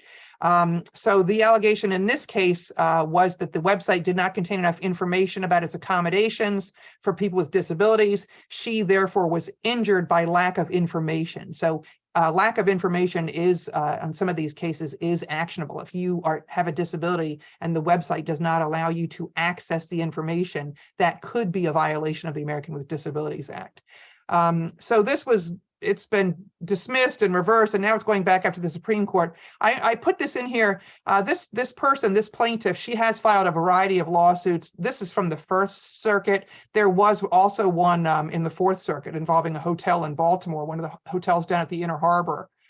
So the reason it's going to the Supreme Court, or why the Supreme Court is accepting the case, is there's been sort of inconsistent results in the various federal circuit courts, appellate courts. So typically that's how it works. If the one federal court says one thing, another federal court says another thing, those are the kind of cases that if they're appealed, they often make their way up to the Supreme Court, and the Supreme Court will kind of settle the dispute. This circuit court was wrong. This is the way it really should work. So just a heads up on that. Website accessibility is an issue. If you haven't looked into this for your company website, you should start thinking about it. This is going to be heard by the Supreme Court, like I said, in this fall, 2023. So we should get some additional guidance there. This is another thing. There is guidance from NAR on this. If anybody wants, I can share information on that as well. But NAR has a decent amount of guidance on this, and there's some best practices that you can do for your website, and even not just your website, but your office in general. If you're doing your sales meetings, if you have an agent who's deaf, how do you accommodate that person who's deaf? If you have a client who's blind, how do you accommodate that client who's blind? So all of us should be thinking about those things, and website accessibility is just one component of ADA compliance. So heads up on that. We'll have more guidance, I think, this fall on that particular issue. This is another one that I think there was some ripples on this a few months ago, and now I know that we have heard about this in Maryland as well. Fraudulent seller scams. You guys may have heard about this, or I don't know if any of you have seen this, but we did have a legal hotline call on this, I think within the past week or 10 days. What it is, a seller, someone purports to be the seller, the owner of the property, right? They contact a listing agent and say they want to sell their property. Typically, these properties, or the recent trend, these properties it's unimproved land, and they do not have mortgages or liens on them. So let's think about that for half a second. It's somebody who knows a little bit about the land records, right? And searching the land records, that's how people are figuring this out, right? Because that seems to be who they're kind of targeting. It's going to be unimproved land, and land that is not encumbered by a lien or mortgage or deed of trust, right? Some of the red flags here: the seller cannot meet in person. Right? The seller is going to contact you over the phone or send you a text or something. They're not going to meet in person. Generally, these sellers do not use Zoom or FaceTime. You never see the person that you're dealing with, right? Red flag, right? We like to see our clients, our happy smiling faces, right? So that's one of the red flags. They also want a quick close. They want the documents mailed or sent electronically. Again, no face-to-face communication at all, which is a red flag. And then at closing, the money is going to be wired to the scam artist account. That's sort of the scam in a nutshell. Those are the key points there. We've got some best practices. Best practices, of course, basically is you want to look at your client, right? Eyeball to eyeball. It doesn't have to be in person, but at least a Zoom, face-to-face, you want to at least lay eyes on your client, right? Check a government ID for an address, schedule an in-person or Zoom conference. You can search on social media, contact acquaintances if you're in a community where, everybody knows everybody. Research tax records for addresses or addresses of properties affiliated with the seller. Because if you're able to pull up a deed or tax records, these people who are contacting you are not the record owners. Clearly, they're not even it's a scam that's very thin. If you really do any research at all, you figure out it's not the real owner. But I think people are not, taking that extra step to verify that the person you're dealing with is the actual owner. So that's the message here. Take the additional step to do some research, make sure that person is the owner, make sure you lay eyes on or meet with that person or see that person. Again, that's a little bit of a red flag if they don't want to show their face or deal in any kind of face-to-face way with you. The last bullet point I would say is important too. Encourage your clients to create a Google alert for the property address. A listing would trigger a notification. I spoke with there was one legal hotline call, and then I had a call from a member of the public. And the member of the public, his property had been listed in this type of scam 3 times. So he did create a Google alert, and he got a notification. That's how he knew that the property had been listed again by somebody, not him. Somebody was pretending to own this property. It was vacant land, unimproved land. There was no lien on it. So this is happening. Like I said, be careful. Especially, I would say, listing agents, be careful. If you get a little sort of a spidey sense is telling you that something's off with this seller, a couple red flags, I would say agents, talk to your broker, talk to your office manager. Brokers and office managers, be aware that this is happening, and take that extra step to do some due diligence to make sure that the party you are dealing with is the actual owner of the property. And then again, I think the best advice, of course, the title company is going to pick up on this if it moves forward that far. So make sure you're dealing with reputable title companies. Your friendly neighborhood title company, someone you know and trust, would be the title company to go through. If you've been around for a while, a lot of times these scams, they tend to, I'm not going to disparage anyone in the title industry. I don't mean to, but there are sometimes title companies that are participants in these scams as well. So just be mindful of that. This is happening in Maryland right now, whether you've seen it or not. Just a heads up, you should be aware of that. Trends, again, what we're seeing now, multiple offers. I don't know how much time do we have, a little bit of time. Multiple offers, purchase price escalation addendum. We do have that in our statewide forms library. Again, I would just say for you, again, as office managers and brokers, if you have not looked at that recently or your agents have not, it's probably a good idea to do that. Just walk people through it. Again, I think you guys all know on the legal hotline, we get problems, right? We don't have, Chuck, this, you never have anyone calling you and saying, what a great transaction that was. The seller acted so reasonably and the buyer was so cooperative. Everything went perfectly well. That's not what the legal hotline's for. We don't get those calls. We get calls where people are doing something wrong or they don't want to do what they agreed to do or things like that. So what we hear about often is with the escalation addendum is, maybe there's multiple offers. 2 of the offers came in with an escalation addendum. The seller looks at the escalation addendum and sees that buyer number 1 is willing to go this high, right? Whatever their number was. And the buyer number 2 is only willing to go a little bit lower than that. Sometimes the seller will just counter the buyer number 1 at the high number. That's what we hear on the legal hotline. We don't hear about the rational sellers who really go back and forth and increase this one by a couple thousand, increase this one by a couple thousand, and go back and forth through it. But again, for you as brokers and office managers, it is still a tight market, still a shortage of inventory, as we were talking about earlier. It's likely that your listings will receive multiple offers, and just walk through that escalation addendum. Make sure your agents know how to use it. They are going to have to provide a net sheet to the other offer, basically to show, hey, this is why your number is here. This is what the net sheet shows, and this is why we escalated up to this number. So that's kind of how that works. I don't know if I'm going to go through the whole thing, but if you haven't looked at that recently, you should take a look at that.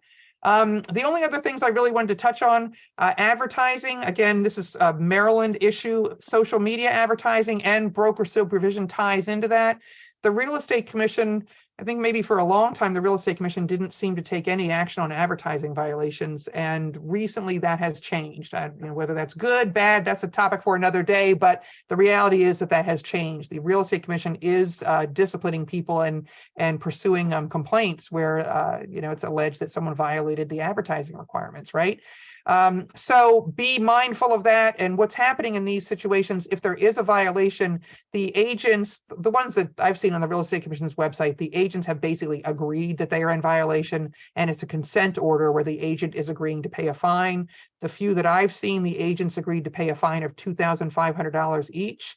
And also in the same complaint, the brokers were also being investigated for failing to reasonably and adequately supervise their agents. Remember, office managers, brokers, any team leaders on here, in your role as a supervisor, you're supposed to be reviewing people's ads, making sure that they are compliant. Recently, the Real Estate Commission has been disciplining brokers for failure to reasonably and adequately supervise their agents because the agents' ads were not compliant, right? So there's a couple consent orders I saw. The agents agreed to a fine of $2,500. The brokers agreed to a fine of $3,500. And we just had another call on the legal hotline last week where another agent had received a complaint alleging a violation, an advertising violation. So again, if you as a broker or office manager, you're not focused on advertising, snap out of it. Focus on advertising because the Real Estate Commission is focusing on it, right?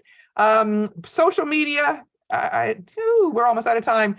Social media, the requirements obviously apply to social media. Electronic advertising, remember the rules change a teeny bit. All the required information on electronic advertising, all the required information has to be on the top 25% of the page. Required information, my name, my team name, of, from, with, or at my brokerage name, my cell phone number, my office cell phone number, right? All of that information is going to be on the top 25% for all electronic advertising. The only exception is if the platform or app that I'm using has a character limit of 280 characters or less. That's when the one-click rule applies, right? The one-click rule is the exception. If I'm posting a tweet on Twitter, hey, check out my new listing, there's not enough room to put all that information in there. I'm going to put my name, my cell phone number, and a hyperlink.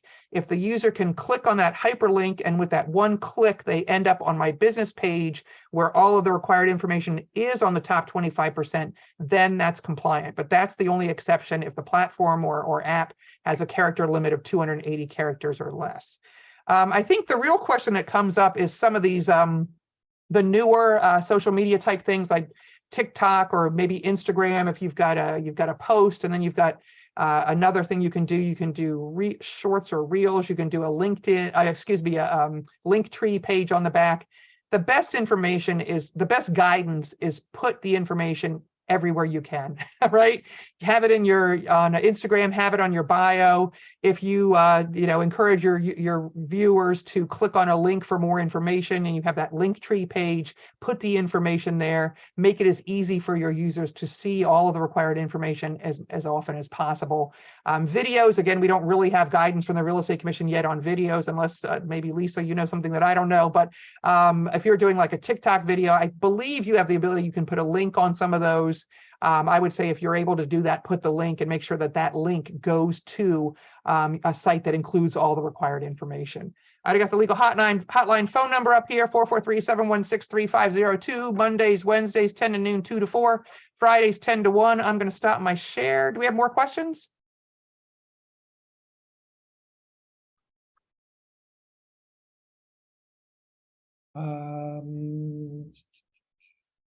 You flagged a couple early on. What about One of settlement? the lawsuits, they're talking about the sellers overpaid commissions and we're looking, no, that wasn't really a question. I see Greg Ford. What about the settlement for these properties? I'm not sure what was that about the fraudulent scam. That would probably be, again, if you're using, I don't want to say legitimate, I'm gonna be careful with my language here. I don't want to disparage title companies, but an actual title search should disclose who the actual owner of the property is. So in the perfect world, these would be prevented and it wouldn't happen. But I think oftentimes these people know which title companies to use. And it's title companies who maybe are not going to scrutinize everything as carefully, and that money is going to get wired to the scam artists. So Greg, it's a good question. In a perfect scenario, this would not happen. It would be picked up in the title search and the money would not be wired to someone who doesn't own it. But I think oftentimes they're using title companies that they have chosen carefully. And I think they push for a quick settlement, and it's happening. It's happening more frequently. What about zero compensation for sub-agents in the MLS? Zero compensation for sub-agents. I have seen that and I have heard that. That's interesting. The MLS policy requires, what did I say, a positive number? Positive, yeah, so, yeah. I don't know. Any math teachers on here? Is 0 a positive number? My memory is no, that it is not, My right? memory is no. That's a bright question. Yeah, that's a great question. That's a great one, though. We can follow up on that. Or you ask Bright, I mean. Anybody, is there anybody on here from? When in the past, what we've said is call the listing broker, because maybe the listing agent didn't really understand what they were doing. Because if I'm really a sub agent, if I'm truly a sub agent, I'm a seller's agent. How is the listing broker not compensating me? Sometimes I've heard where the listing broker says, oh, of course we will, in a sub agent situation. And maybe they just don't understand it. Yeah. That could be the question. It says I never answered, or we never answered. I did in the chat, the bonus question. My answer was reading back, and Kathleen can weigh in if I misspeak, but because it says if the broker receives compensation that's in excess of what is specified, the broker retains that. So I would say a seller bonus would be additional compensation that would come under that provision. Would you agree? Yeah, I think that I think that's a question. Yeah, Yeah. that's Yeah, so I would say the broker gets to retain it, assuming the agreement said that. right, right. And again, if someone's struck through that or whatever, then that would Yeah. not happen. Yeah, well, there's two. There's right, if it's less, does the buyer owe you the difference? But if it's more, do I keep it as the broker? Right. That's the question, right? So both of those scenarios have to be addressed in the agreement. Right, So compensation in any form, whether it's through the MLS or through a seller bonus, would still be excess compensation that would have to be addressed in the agreement. And if the broker retains it, then the broker retains it. right. And I'm just going to circle back. I think Chuck Otley had asked a couple questions. If you look at some of the guidance from NAR recently in connection with these lawsuits and whatnot, one of the things that they highly recommend is using buyer brokerage agreements. Chuck, I think it touched on this, or Lisa did earlier. Here in Maryland, we're required to have written brokerage agreements, so it's kind of easier here. But I think the key, you are best served if you have that agreement signed as soon as possible, like your first face-to-face meeting with your client, or even before that. Honestly, you can do things by email now and send it to them. But I would encourage everyone to get that signed before you start showing properties to people. And again, this is a broker manager meeting. There are companies that has always been their policy. Even when there was presumed buyer agency, I know some brokers who would not let their agents go out with buyers unless the buyer signed an agency agreement. Basically the thought was, I don't want you wasting your time with someone who's not willing to enter into a written agreement with you. So if you can get to that point where, to train your agents and teach your agents how to meet with people, how to explain how these relationships work, how buyer agency works, how I get compensated, everyone will be better off. The buyers will be better represented. They'll understand how it works. Your agents should be able to explain compensation, how that works in a way that the buyer understands, in a truthful, honest way, not saying, hey, you don't have to pay, the other side's going to pay, because that's not true, right? But this is part of the issue right now. We need more transparency. And the main point for me, you guys bring a lot of value to the transaction. There's all kinds of data available, that on, the housing prices and services provided by agents. Even though most buyers, I think, start their home search online now, a very high percentage still end up hiring realtors and using realtors and are happy with the realtors, the services the realtors provide. And you guys all bring important value, expertise, knowledge, training to the transaction that the average person on the street doesn't have. And you need to know that, you need to own that, you need to be able to explain that. Every agent in your office, even someone who was licensed yesterday, they need to be able to explain that to their clients. And that's the key. Get those agreements signed early, have the compensation explained clearly. And that really, I think, is, regardless of how the litigation plays out, you'll be well positioned either way if you can get your agents in that position. That's really all I had. Do we have time, or we? Well, look, we're here, right, we're working, so I don't, you guys, we have 95 people still, and there's a question about emotional support animals. We'll see if you want to tackle that, because I know that's one of your favorite topics. Yeah, I'll talk about that all day. What's the question? Well, if an owner lists a rental as a no pets, how do you deal with emotional support animals? Here I am at the baseball field. And if I'm gonna hit a home run on that one. I will cut you off when it goes down, 20 people leave when they even start this. But we have 90 people still, more than 90 people online. So if you want to start tackling, that's from Cheryl Abrams Davis, by the way. Oh, okay. And I know you have an answer that probably you can do in a few minutes, probably. Yeah, I can do that. I can do that quickly. Again, service animal or an assistance animal is probably the broad concept to think of, right? Assistance animal is the broader concept. What we typically think of would be a service animal, someone maybe who's blind, right? They have a dog, a guide dog that's specifically trained to perform tasks for them, to do things for them, right? That's kind of the easy one.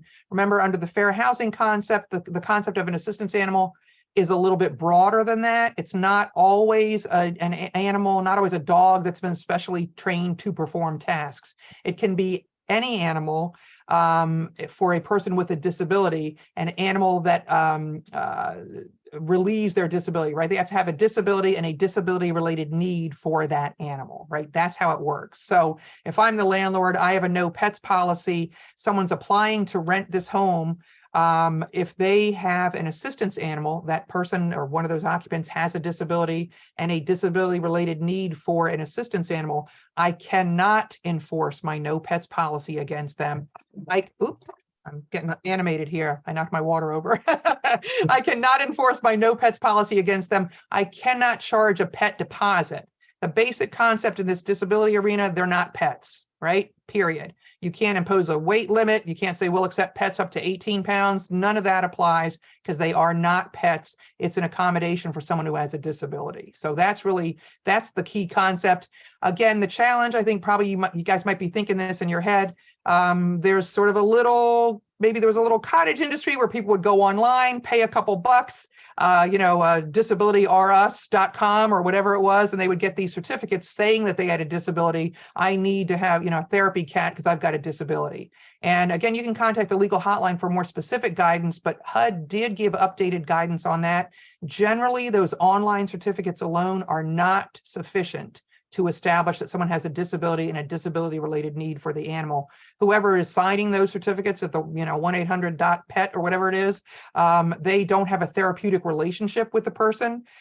So that's one of the keys there, and there is updated guidance from HUD, but generally those online certificates up by themselves are not sufficient to establish the disability and the disability related need. So the landlord/listing agent would be able to ask for additional documentation to establish the disability and the disability related need for that animal. Right, that's kind of the quick answer. If anybody needs more details, you can contact the legal hotline. Is there any other questions on there?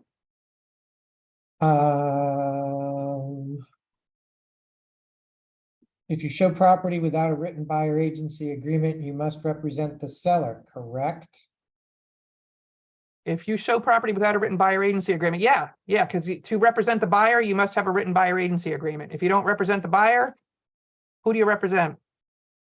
The seller. Yeah, so you're either going to be the seller's agent or a sub-agent. I mean, excuse me, listing agent or sub-agent.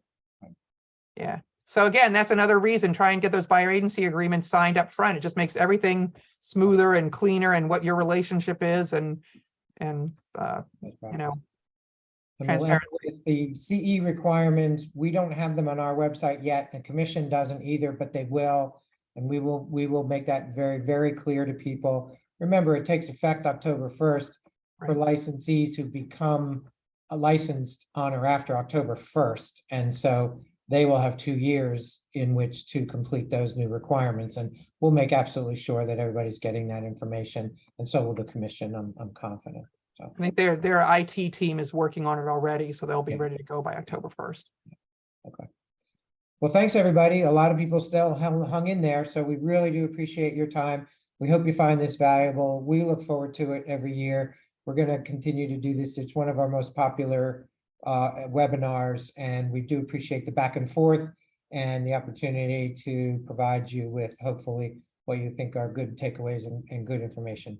So again, we have resources. Call us, email us. We're here to help, and we appreciate your time, and we'll see you all around. So take care and be safe. Thanks, everybody. Thanks, everybody.